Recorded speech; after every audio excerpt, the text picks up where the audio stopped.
नमस्कार, मैं अशोक पोडभरे आप लोगों के समक्ष एक नए विषय के साथ उपस्थित हूँ।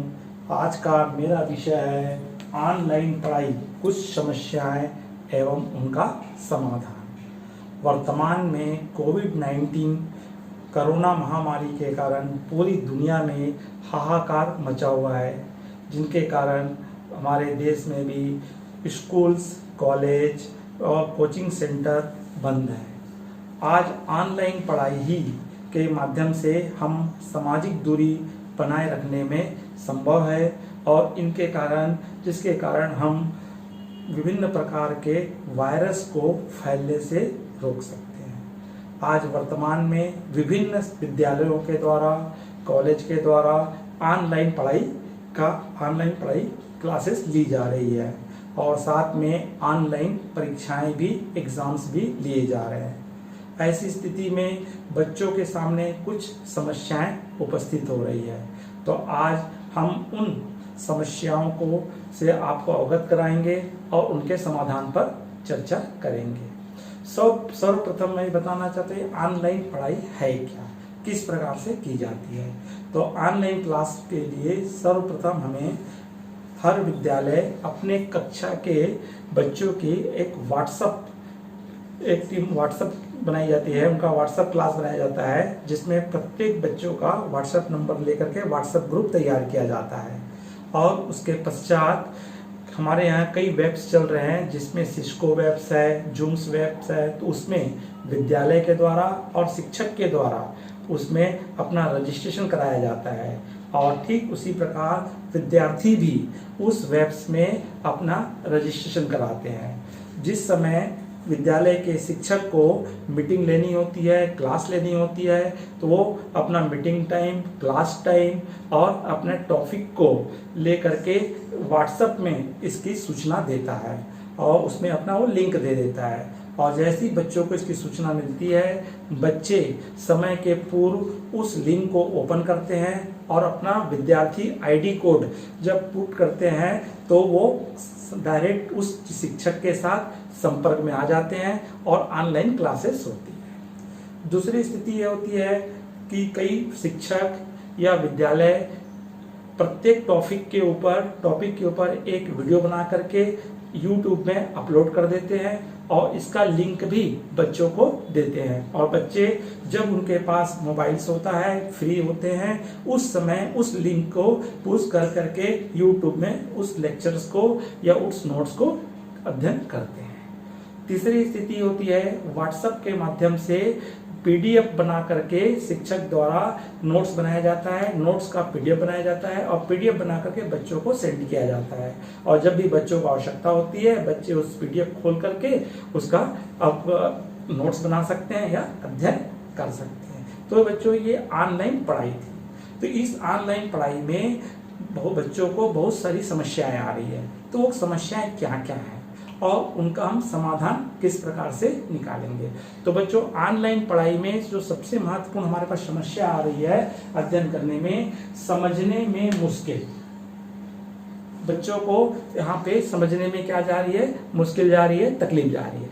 जैसे एग्जाम्पल के रूप में अब तक क्लास में बच्चे क्या होते थे, आमने सामने बैठते थे, अभी बच्चे ऑनलाइन क्लास ले रहे हैं और बच्चों को ऑनलाइन क्लास लेने की अभी हैबिट नहीं बनी है, उनकी आदत नहीं हुई है, जिसकी वजह से उनको शिक्षक के द्वारा जो बातें कही जाती है वो या तो उन्हें ठीक से सुनाई नहीं आता है, या तो उनको समझ में नहीं आता है, या समय इतना कम होता है कि वो नोट्स तैयार नहीं कर पा रहे हैं। तो बच्चों, इस समस्या का हल ये है कि आप जब क्लास ज्वाइन करते हैं तो उस समय आप अपने पास एक कॉपी और पेन रखें और शिक्षक के द्वारा, टीचर के द्वारा जो भी आपको लेक्चर्स दिया जा रहा है, जो भी आपको समझाया जा रहा है, ध्यानपूर्वक समझिए।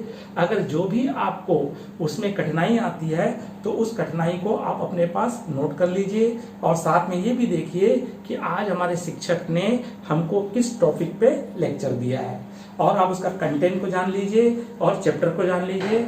अब उसके पश्चात आप क्लास ज्वाइन करने के बाद जब क्लास खत्म हो जाती है तो आप उस कंटेंट को और उस टॉपिक को आप YouTube में सर्च कीजिए तो आपको वहाँ पे विभिन्न शिक्षकों के लेक्चर्स मिलेंगे। तो उनमें से जो आपको बेस्ट लेक्चर्स मिलता है तो उस लेक्चर्स को, और साथ में आपके टीचर ने जो आपको पढ़ाया है और आपके पास नोट्स हैं या आपके पास बुक्स हैं, तो उन तीनों के द्वारा आप स्वयं से नोट्स तैयार कीजिए, जिससे दो फायदा होगा।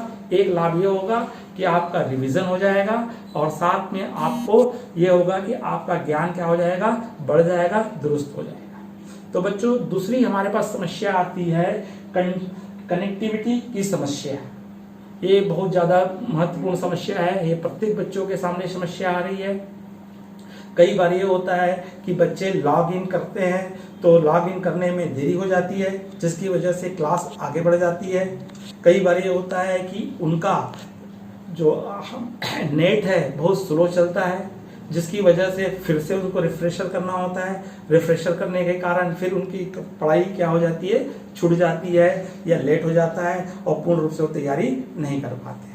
तो इस समस्या का हल ये है बच्चों कि आप सबसे पहले जब भी आपको क्लास ज्वाइन करना है, आप 5 मिनट पहले लॉग इन कर लीजिए, जिससे कि समय पर आप कक्षा को, क्लास को अटेंड कर सकें। दूसरी बात, जब भी आप क्लास अटेंड करने जाए उसके पूर्व आप अपने मोबाइल के बैकग्राउंड में जितने भी एप्स चल रहे हैं, रनिंग में हैं, उन एप्स को क्लोज कीजिए, बंद कीजिए। उसके बंद करने से आपके नेट की स्पीड बढ़ जाएगी और आपको बहुत सुविधा होगी और आप आसानी से आप क्लास को ज्वाइन कर सकते हैं। तीसरी समस्या हमारे पास आती है भटकाव बढ़ना।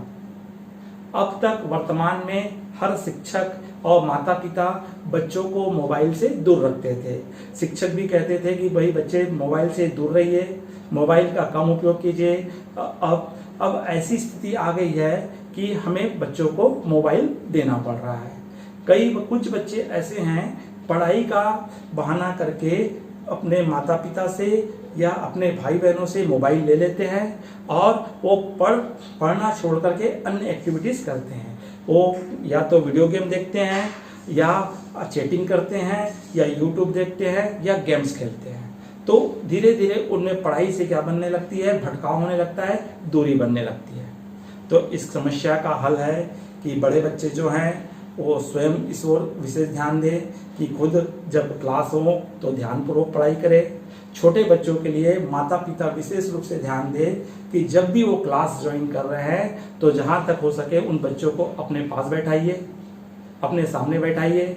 अगर संभव नहीं है तो आप बार बार ये वॉच कीजिए कि बच्चा क्या वास्तव में क्लास अटेंड कर रहा है कि या उसका ध्यान कहीं अन्य में है। अगर अन्य ध्यान में है तो ध्यान को क्लास की ओर उसको दीजिए। हाँ, ये भी ध्यान रखिए कि बार बार आप उसकी क्लास को डिस्टर्ब नहीं करेंगे, नहीं तो इससे बच्चे चिढ़ जाएंगे और बच्चों को ऐसा लगेगा कि उनकी क्लास में माता पिता के द्वारा डिस्टर्ब किया जा रहा है। चौथी हमारी समस्या आती है कम्युनिकेशन गैप, संवाद में गैप। अब तक जो क्लासेस चलती थी उसमें शिक्षक और बच्चे आमने सामने बैठते थे और शिक्षण का कार्य किया जाता था। जब कभी भी किसी प्रकार की भी कोई समस्या आती थी तो बच्चे अपने शिक्षक से जो डाउट थी, जो समस्या थी, उनको पूछ लेते थे और शिक्षक भी बच्चों के हाव भाव से, उनके फेस रीडिंग से और उनके शारीरिक अपना से पहचान जाते थे कि बच्चों को क्या वास्तव में समझ में आ रहा है कि नहीं आ रहा है, किस बच्चों को आ रहा है या नहीं। तो फिर से दोबारा समझा करके और जान करके बच्चों को एक बार से फिर से समझाते थे।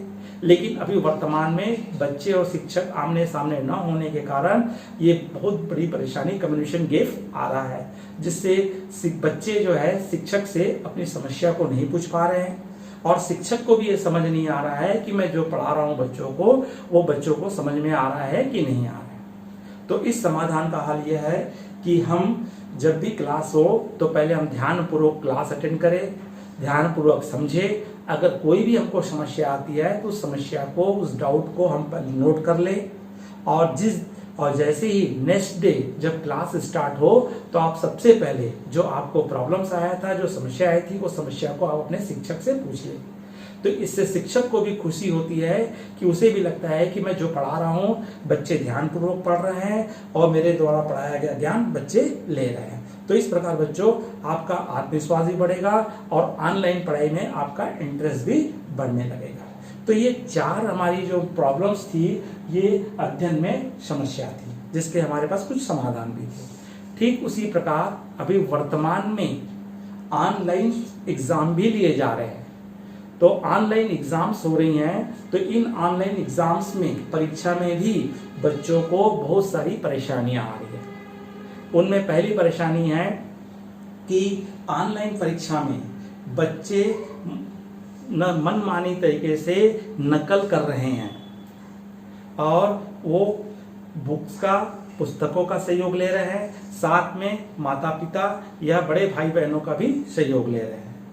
तो ऐसी स्थिति में वो पास तो हो जाएंगे, लेकिन वो परीक्षा से, पढ़ाई से दूर हटेंगे और भविष्य में उनके लिए ये खतरनाक साबित हो सकता है, क्योंकि उनका अति आत्मविश्वास हो जाएगा और वो मेहनत से दूर हो जाएंगे। तो ऐसी स्थिति में विशेष रूप से माता पिता, गार्जियंस इस ओर ध्यान दें कि जब भी ऑनलाइन परीक्षा हो रही है, ली जा रही है, तो परीक्षा लेने का मेन उद्देश्य जो होता है बच्चों का मूल्यांकन करना होता है, न कि रेस में आगे आना होता है। अगर बच्चे ध्यान अपना नहीं देंगे, परीक्षा नहीं सही देंगे, तो उससे वो क्या हो जाएंगे, पिछड़ जाएंगे। तो मुख्य रूप से परीक्षा लेने का यही उद्देश्य होता है बच्चे कितने पानी में है ये हम जान सकें। तो बच्चों को परीक्षा के पूर्व तैयारी करवाइए और बच्चों को कहिए कि बिना किसी सहयोग के वो एग्जाम दे, जितना उनको ज्ञान हासिल है उसके, जिसके आधार पर हमें पता चल सके कि बच्चे और कितना उनको अध्ययन की आवश्यकता है। दूसरी सबसे बड़ी समस्या आ रही है ऑनलाइन परीक्षा लेते समय की कमी के कारण कई बार बच्चे बहुत हड़बड़ी में, जल्दबाजी में प्रश्न का अध्ययन करते हैं और समझते हैं और टिक लगा देते हैं या निशान लगा देते हैं। फिर बाद में पता चलता है कि वो प्रश्न उनसे क्या हो गया, गलत हो गया, जबकि उनको जवाब मालूम था।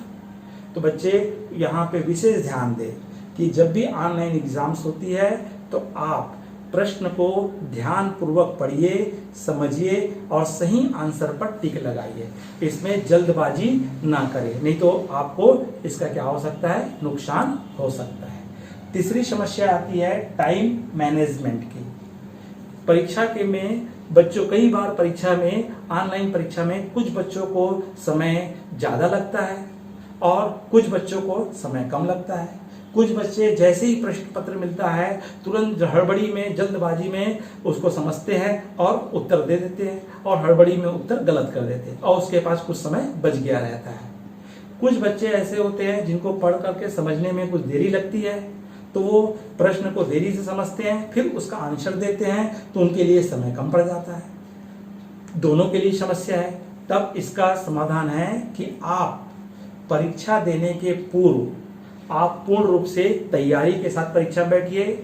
आप ये देख लीजिए कि किस प्रश्न का उत्तर में हमें कितना समय देना है, किस सवाल का हल करते समय हमें कितना समय देना है।